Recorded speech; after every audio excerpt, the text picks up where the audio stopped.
Baghdad میں ایک بزرگ تھے تو درزیوں کا کام کرتے تھے. اللہ کے نبی حضرت ادریس علیہ السلام بھی درزیوں کا کام کرتے تھے. خوش ہوئے نا بات سن کے؟ پیشہ کوئی بھی برا نہیں.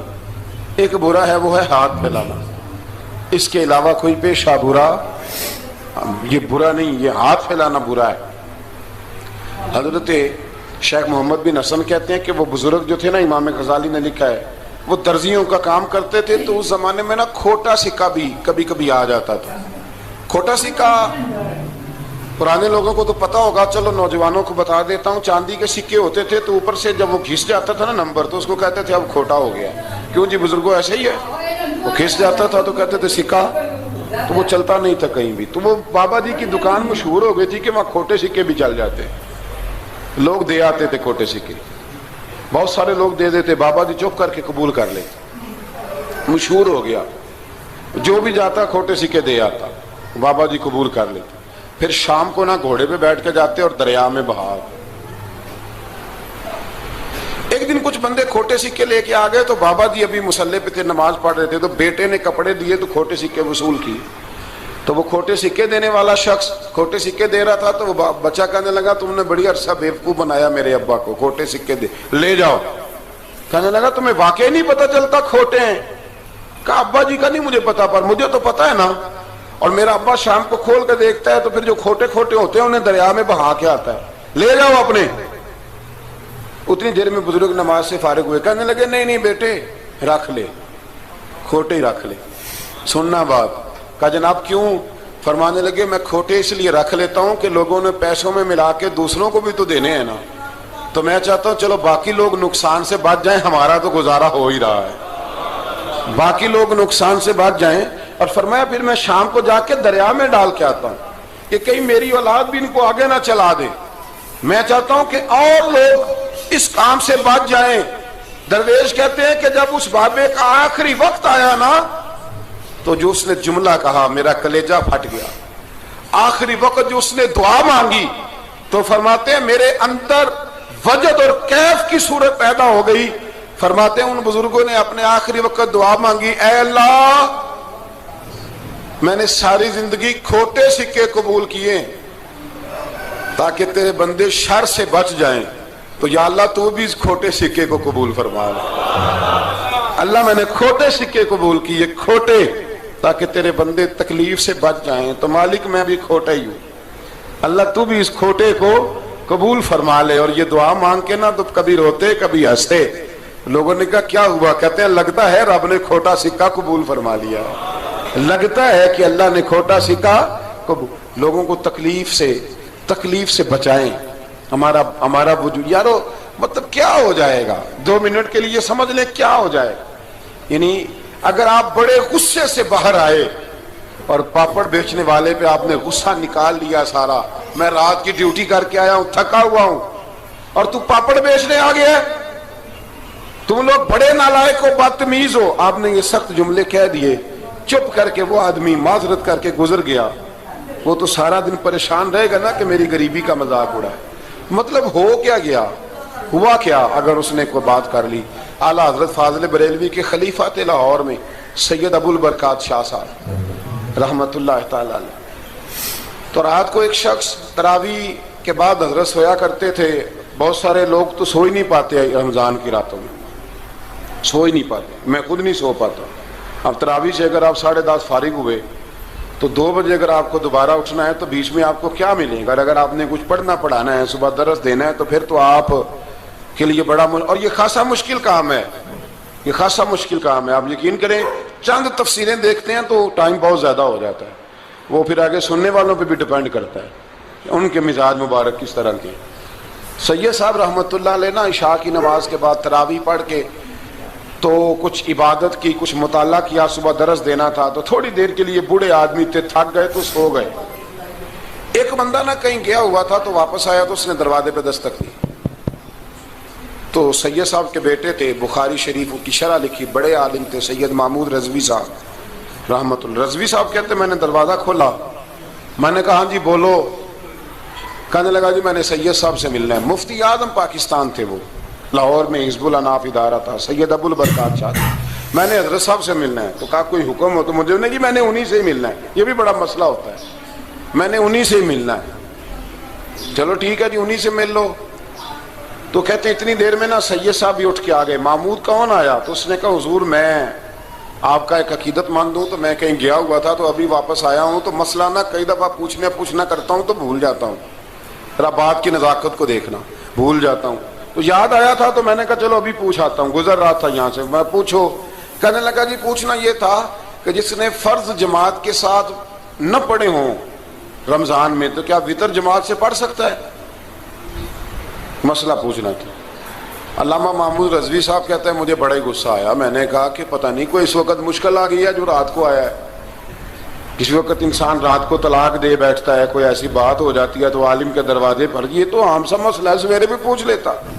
اتنی تکلیف دی اس نے, کتنی بڑی اذیت ہے. اور ایسے ہوتا ہے, ہم نہیں احساس کرتے کہ یار تھوڑا سا دیکھ لیں, ماحول کو دیکھ لیں, طبیعت کو دیکھ لیں.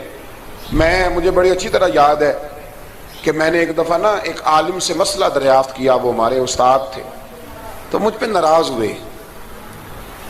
میں بڑا پریشان ہوا کہ پوچھی تو میں نے دین کی بات تھی, تو استاد ہی ناراض ہو گئے. استاد واپس آیا تو یہ کہنے لگے تمہیں پتہ ہے میں شوگر کا مریض ہوں. میں بڑی تکلیف میں تھا, اور میں نے نماز کے لیے میں جلدی کیوں اٹھ کے چلا گیا تھا, میں نے ایک روٹی کھانی تھی, مجھے کچھ ہو رہا تھا. تو اب میں اگر تجھے انکار کرتا, دین کی بات تھوڑا دیکھ لیا کرو, مزاج کو سمجھ لیا کرو, تم سمجھتے نہیں, یہ ساز نہیں پیدا کرتے. وہ بڑی اس وقت چیز سمجھ میں آئی کہ کچھ چیزیں ایسی ہوتی ہیں ہر وقت انسان ایک موڈ میں نہیں ہوتا. آپ سمجھیں, بہرحال جو بات کر رہا ہوں اس کو سمجھیے گا. تو وہ کہتے ہیں کہ سید صاحب نے اس کو کہا, میں بات ختم کرنے لگا ہوں, کہا کہ وہ اگر نہیں نہ پڑھے فرض جماعت کے ساتھ تو بہتر یہ ہے کہ وتر بھی جماعت سے نہ پڑھو. وہ بندہ مطمئن ہو کے چلا گیا. سید صاحب اپنے کمرے میں چلے گئے. تو علامہ صاحب کہتے ہیں مجھے بڑا غصہ آیا. میں نے اس کو بلایا, میں نے کہا کہ کیا تیری جان کے مصیبت میں آئی ہوئی تھی؟ اسی وقت ہی مسئلہ پوچھنا تھا, اسی وقت ہی پوچھنا تھا, دن نہیں چڑھنا تھا, یا تجھے حضرت اسرائیل بتا گئے تھے کہ تیری آخری رات ہے؟ کہتے میں نے پورا غصہ نکالا اس پر. میں نے کہا تو بڑا ہی بیوقوف آدمی, اب بوڑھے آدمی ہیں اور بڑی مشکل سے نیند آتی ہے, آ ہی گئی تھی تو آ گیا ہے. کہتے میں غصہ کر رہا تھا تو سید صاحب آ گئے, تو آ کے مجھے ڈانٹا, چپ کر, اس طرح کسی کے ساتھ بات کرتے ہیں. پھر اس کو کہنے لگے بھائی معاف کرنا, یہ ابھی بچہ ہے, اسے پتہ نہیں. کہتے ہیں پھر مجھے کمرے میں لے گئے اور بہت بڑا ہی جملہ کہا. اگر آپ اپنا کلیجہ ٹھنڈا کرنا چاہیں نا تو اس طرح بھی کر سکتے ہیں. بہت بڑا جملہ کہا. کہنے لگے معبود مسئلہ تو میں نے بتایا, تمہیں کیا تکلیف ہوئی؟ اور پھر فرمانے لگے شکر کرو اللہ کا, اس دور میں بھی کوئی دین کی بات پوچھتا ہے. شکر کرو اللہ کا, اس دور میں بھی کوئی دین کی بات پوچھتا ہے. شکر کرو اللہ کا, کوئی دین کی بات پوچھتا ہے, ورنہ تو لوگ پوچھتے ہی نہیں. تو اگر آپ خوش کرنا چاہیں اپنے آپ, تو آپ سائیکل والے پہ غصہ کرنے کی بجائے یہ بھی تو کہہ سکتے ہیں نا شکر ہے رزق حلال کما رہا ہے, مانگ کے نہیں کھاتا, شکر ہے یہ محنت کر رہا ہے اپنی. تو آپ اپنے ذہن کو اس طرح کا بنائیں, سوچ کو اس طرح کا بنائیں. آج اس جمعے میں ہم نے ارادہ کرنا ہے کہ ہم نے آسانیاں دینے کی کوشش کرنی, ہم نے لوگوں کو تکلیف نہیں دینی, ہم نے کسی کو آزمائش میں مبتلا نہیں کرنا, ہم نے کوئی ایسا کام نہیں کرنا جس کی وجہ سے لوگ سمجھیں کہ یہ آدمی بوجھ بن گیا. کبھی بوجھ نہ بنے. یارو کتنا بدبخت ہے وہ آدمی جس کے مرنے کی لوگ دعا مانگے, اس کے مرنے کی. حضرت عبداللہ ابن مبارک کے پڑوس میں ایک یہودی رہتا تھا, یہودی تھا, یہودی. حضرت عبداللہ ابن مبارک مکان بیچنے لگے. حضرت عبداللہ ابن مبارک کا پڑوسی مکان بیچنے لگا, وہ یہودی. تو کہا تو کہا کتنے کا؟ 2000 دینار کا.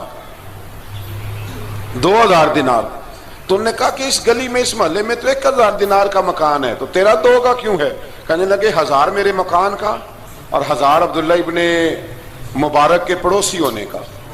اس لیے کہ اتنا شاندار پڑوسی تمہیں کبھی نہیں ملے گا جس کی ہم نے کبھی آواز ہی نہیں سنی. 1000 روپیہ لوں گا ان کے پڑوس میں جگہ دینے کا, 1000. تو وہ شخص کہنے لگا یہ تو نے عجیب بات کر دی, حالانکہ تو یہودی ہے, یہ تو نے عجیب بات کر دی. تو کہنے لگا 3 دن میری گلی میں آ کے رہ, تو دعائیں مانگے گا کہ یا اللہ میں یہیں رہنا چاہتا ہوں. وہ دعائیں مانگے گا کہ اتنا اچھا انسان, اتنا خیال رکھنے والا, اتنا خیال رکھنے والا, چھوٹی چھوٹی باتوں کا خیال کرنے والا. امام زین العابدین کا وصال ہوا نا, تو آپ کے صاحبزادے کہتے ہیں مجھے نہیں پتا تھا کہ میرے ابا کا دنیا سے اتنا پیار ہے. کوئی آ کے گلے لگ کے روتا تھا کہ میری بچی کی شادی انہوں نے کرائی، کوئی آ کے کہتا تھا میرا قرضہ انہوں نے دیا، کوئی کہا کرتے تھے میرے نکاح پہ سارا بندوبست انہوں نے کیا۔ اکھاں جدوں مٹیاں زمانہ مینوں روے گا، اپنا تے اپنا بیگانہ مینوں روے گا، تے جدوں نہ میں دسیا میں خاراں نوں میں خانے وچ ایتھے جام ٹوٹ جان گے تے میں خانہ مینوں روے گا، کئی لک لک رون گے تے کئی بک بک رون گے، گلیاں دا ایانا تے سیانا مینوں روے گا۔ تو اپنی زندگی خیر والی بنائیں، کسی کا نفع کریں، کسی کا بھلا کریں، کسی سے پیار کریں۔ اور یارو چھوڑو مزدور بن جاتے ہیں۔ شیخ سعدی کہا کرتے تھے جب سے مخدوم بناؤں نا لوگوں سے خدمت کرانے لگاؤں مزہ ہی نہیں آیا۔ مزہ تو تب آیا ہے کبھی نانی کی خدمت، کبھی دادی کی خدمت، کبھی ابا کی خدمت، کبھی اس کی خدمت۔ کہتے ہیں وقت گزرا تو پھر استادوں کی خدمت، پھر اللہ نے موقع دیا تو پھر پیروں کی خدمت، اور کہتے ہیں میرا تو دل کرتا ہے میں مریدوں کی بھی خدمت ہی کروں، میرا تو دل کرتا ہے میں شاگردوں کی بھی خدمت ہی کروں۔ کہتے ہیں جو مزہ خدمت میں آیا ہے وہ خدمت کرانے میں یہ مزہ بھی لینے کی کوشش کریں۔ آج نا مخدوم بڑے ہی بن گئے ہیں، مخدوم بڑے ہی بن گئے، کس کس کی بندہ خدمت کرے؟ تو اس طرح کریں، کچھ خادم بھی تو پیدا ہونے چاہیے نا، کچھ خادم بھی پیدا ہونے چاہیے۔ مہمان خصوصی بڑے ہو گئے، کوشش ہونی چاہیے کچھ عام سے بھی مہمان بنے، عام سے بھی، جو خاص مہمان نہ ہوں، جن کا ارادہ ہو کہ نہیں ہم نے پیار ہی بانٹنا ہے۔ دعا ہے رب کریم کی بارگاہ میں اللہ خوبصورت دین پر خوبصورتی سے عمل